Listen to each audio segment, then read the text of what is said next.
ایک مسئلہ یہ ہے کہ جڑے رافضی ہیں ولایت کو وہ بھی منیندن، جڑے خارجی ہیں ولایت کو بھی منیندن، تو جڑے سنی ہیں ولایت کو بھی منیندن، لیکن فرق ہے جڑے رافضی ہیں وہ آدھے نے کہ ولایت اسا منینے آئے، لیکن ساڑھے نزدیک ولایت صرف ہی کو خاندان دے وچ ہے اور وہ ہے خاندان سادات، انہاں دی پہلی شرط یہ ہے۔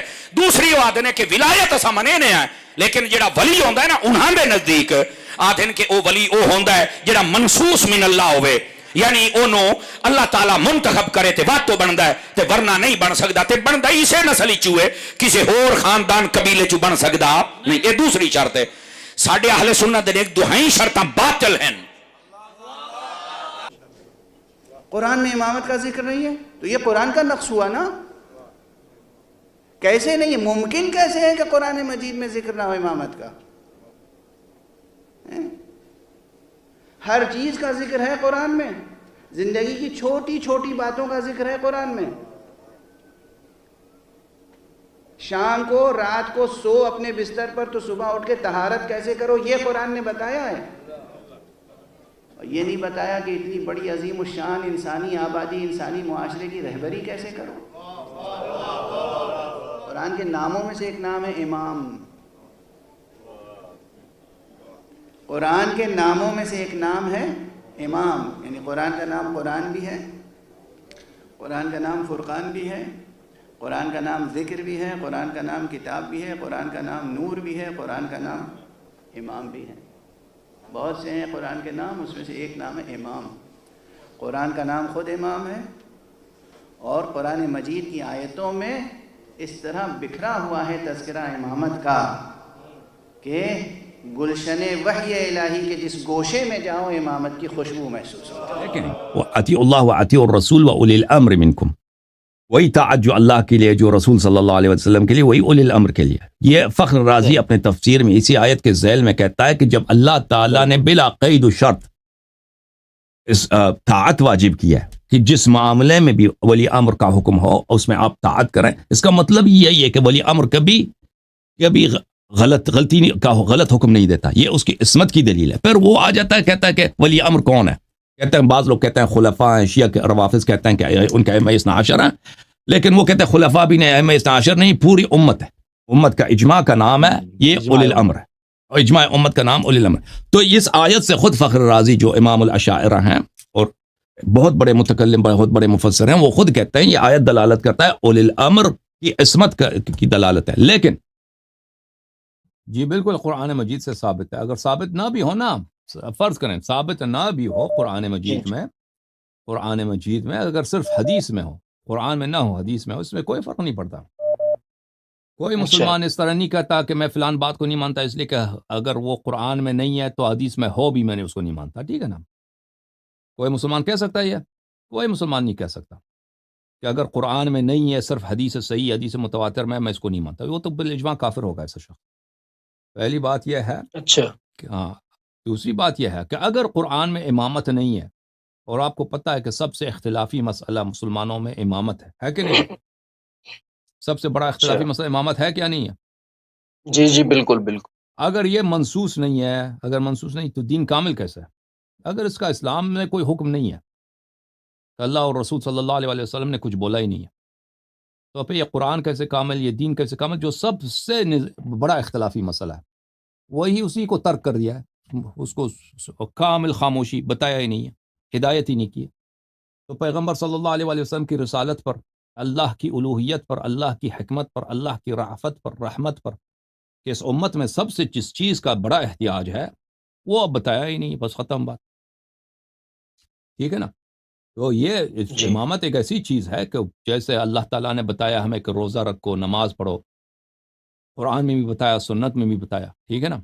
امامت ایک ایسی چیز ہے کیونکہ یہ بہت اہم چیز ہے۔ اگر آپ لوگ کہتے ہو کہ نہیں ہے، چلے ہم مان لیتے ہیں کہ نہیں ہے، تو پھر اس کا جواب کیا دو گے آپ لوگ؟ کہ سب سے جو اہم مسئلہ ہے، اختلافی مسئلہ ہے، جس کی وجہ سے خونیں بہی ہیں ہماری زندگی میں، ہمارے عصر میں کتنے لوگ شہید ہو گئے بھائی اسی جھگڑے میں، امامت کے جھگڑے میں، اسی شیعہ سنی تنازع میں۔ تو اگر یہ اس کو نہیں اعلان نہیں کیا تو دین کامل کیسا ہے؟ نبی صلی اللہ علیہ وسلم ان کی کیا رافت کہاں گئی، رحمت کہاں گئی؟ وما ارسلناک الا رحمتا للعالمین، سب عالمین کے رحمت ہے، لیکن مسلمانوں کے لیے کیا ہے؟ سب سے اہم بات کو انہوں نے بیان ہی نہیں فرمایا۔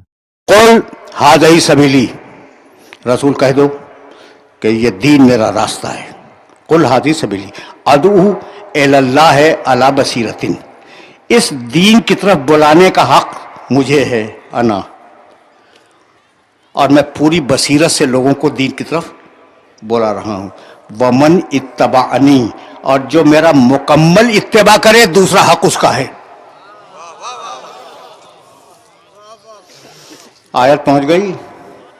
میں نے کوئی روایت نہیں پڑھی آج، ٹھیک ہے نا؟ اور میں چاہ رہا تھا کہ آیات کے ذریعے تمہیں کسی مرحلے فکر تک پہنچا دوں۔ ایک مرتبہ اور سننا، قل ھذہ سبیلی ادعو الی اللہ علی بصیرۃ انا ومن اتبعنی، بس دو کو اسلام کی تبلیغ کا حق ہے، دو کو اسلام کی ذمہ داری تفویض کی گئی ہے، انا میں، ومن اتبعنی جو میرا مکمل اتباع کرے۔ تو قرآن نے کہا کہ رسول کے بعد بس وہی ہوگا اس دین کا ذمہ دار جو رسول کا مکمل اتباع کرے، بھئی یہی ہے نا؟ تو اب قرآن سے پوچھ لیں کہ رسول کا مکمل اتباع کرنے والا کون ہے؟ جو بھی مکمل اتباع کرنے والا ہے وہی رسول کے بعد جانشین۔ یہاں تک آگے میرے ساتھ اب واپس چلو۔ وَاغْفِرْ جَنَاحَكَ لِمَنِ اتَّبَعَكَ مِنَ الْمُؤْمِنِينَ، جو مومنین میں سے مکمل پیروی کرے اس کے لیے اپنا کندھا جھکا دو۔ بہت سناٹا ہے میرے محترم سننے والوں پر۔ دیکھو بھائی، قرآن کو قرآن سے جوڑ رہا ہوں میں۔ کیا کہا کہ بھائی دو ہیں جن کو اسلام پھیلانے کا حق ہے، ایک میں، ایک جو میرا مکمل اتباع کرے۔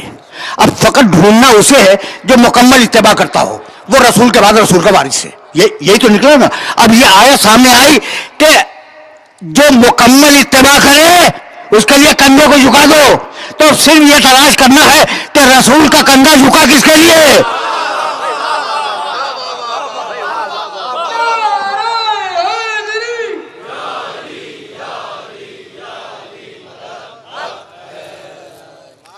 اب اتنا ہی تو تلاش کرنا ہے نا کہ رسول کا کندھا جھکا کس کے لیے؟ اب جس کے لیے رسول کا کندھا جھک جائے وہ رسول کا مکمل اتباع کرنے والا، اور جو مکمل اتباع کرنے والا وہ رسول کے بعد رسول کا جانشین۔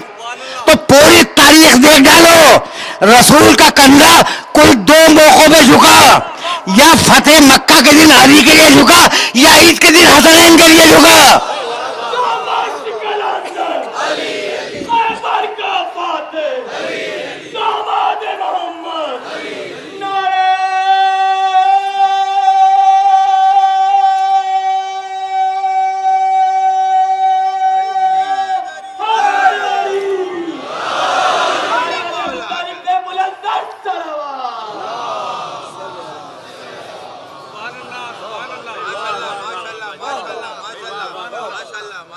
بس میرے عزیزو، میرے دوستو، گفتگو کو اس مرحلے پر میں روک دوں گا، اور ظاہر ہے کہ چند جملے مجھے مصاحب کے کہنے ہیں، لیکن اب آخری فیصلہ تو سنتے جاؤ۔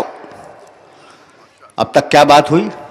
دیکھو بھائی، یہ دہراتا ہوں اس لیے کہ نوجوان اور چھوٹے بچے جو بیٹھے ہوئے ہیں ان کے ذہنوں تک بھی یہ بات راسخ ہو جائے کہ جو رسول کے لیے اتباع کی مکمل منزل پہ آ جائے، رسول کی نیابت کا حق اس کے پاس ہے۔ آیت پڑھی ہے میں نے، اور قرآن نے کہا کہ اب کیسے پتہ چلے کہ مکمل اتباع کرنے والا کون ہے؟ وہ ہے جس کے لیے رسول کندھا جھکا دے، ٹھیک؟ اور رسول کا کندھا دو ہی مقامات پہ جھکتا ہوا نظر آیا، یا بت توڑتے وقت فتح مکہ کے دن علی کے لیے جھکا، یا حسنین کے لیے ناقہ بنتے وقت جھکا، کسی اور کے لیے تو جھکا نہیں۔ تو ترتیب امامت کی سمجھ میں آ گئی؟ یہ ہے مکمل اتباع کرنے والے، یہ ہے مکمل اتباع کرنے والے۔